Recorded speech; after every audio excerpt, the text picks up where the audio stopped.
Aujourd'hui, on va essayer un peu de discuter à propos de la vague de l'immigration que nous constatons dans notre pays. Il faut d'abord le souligner que la grande immigration généralement est connue par les pays en guerre ou les pays en crise.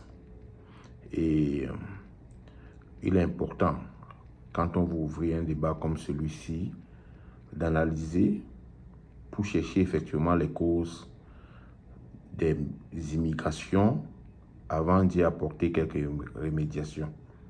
Or, dans le cas du Cameroun, pour le moment, je pense qu'il n'y a pas de remédiation possible.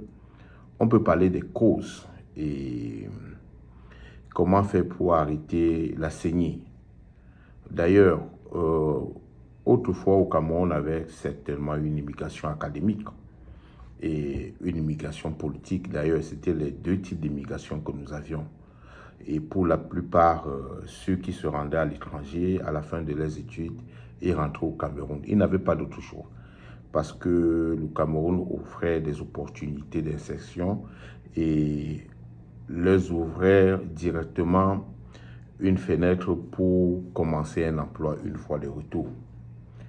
Aujourd'hui, on a une immigration socio-économique, on a une immigration académique, on a une immigration politique, on a une immigration à la recherche de la liberté.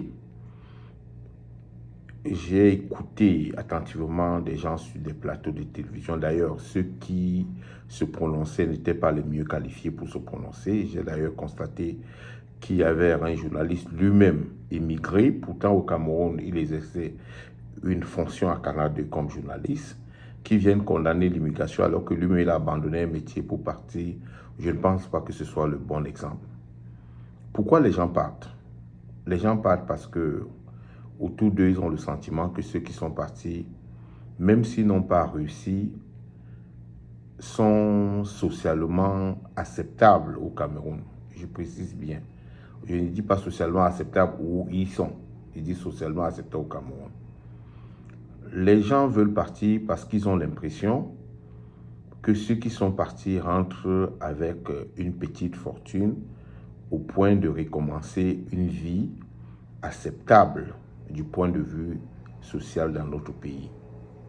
Je veux prendre un cas de figure, un cas de figure simple qui me concerne. Les gens me demandaient pourquoi je suis parti. Bon, pour une raison ou une autre, principalement la raison familiale. Mais si je prends mon cas de figure pour illustrer ce que je dis, au Cameroun, quand j'ai commencé à enseigner, mon salaire était à 86 960. Après l'IRPP, il me restait exactement 75 000 francs. Donc, en fin d'année, mon salaire pouvait être 750 000 pour 900 000 francs annuellement. Donc, pour un début, comme jeune enseignant, c'est ce que je gagnais annuellement. Et il faut indiquer qu'aujourd'hui, il y a des enseignants qui gagnent moins que cela. Avec la lutte, la détermination et beaucoup de courage, quand je partais du collège qui m'employait, mon salaire était déjà, le net aperçu était là près de 165 000. Mais jusque-là, si vous prenez le salaire annuel, c'est 2 millions. Il faut dire qu'à côté de ça, mon loyer coûtait 80 000. Si vous prenez les charges en eau et électricité, tout ça, c'était à peu près mon salaire. Donc, je travaillais tout simplement pour subvenir à cette charge-là. Il n'y avait pas d'épargne pour me soigner, pour me loger, pour me nourrir. Et puis, effectivement, pour offrir les moyens à mes enfants et même à ma famille. La question que je me pose aujourd'hui, c'est est-ce que si j'étais resté enseignant au Cameroun, mon fils serait dans une université privée où la scolarité annuelle est à près de 800 000, où il a besoin de près de 60 000 francs par mois pour survivre, je ne dis pas pour vivre. Est-ce que si j'étais resté là, j'aurais consacré l'entièreté de mon salaire à mon enfant?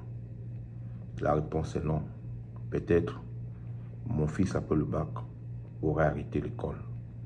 Pas parce qu'il n'a pas les compétences, pas parce qu'il n'est pas intelligent, mais tout simplement parce que le papa est confronté à des difficultés financières amères.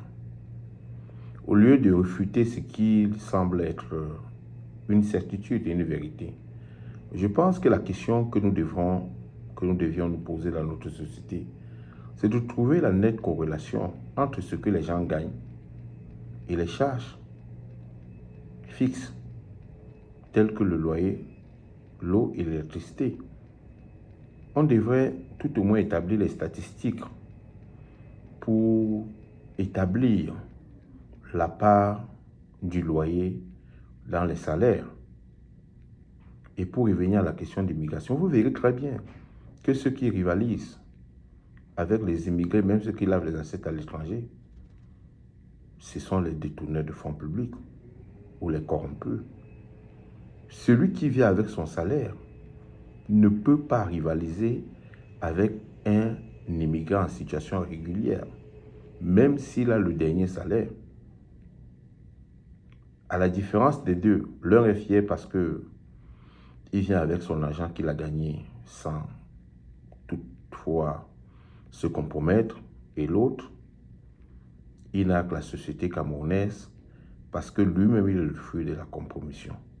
Et c'est ce, comme j'ai l'habitude de le dire, un autre Cameroun est possible, c'est seulement si nous agissons autrement.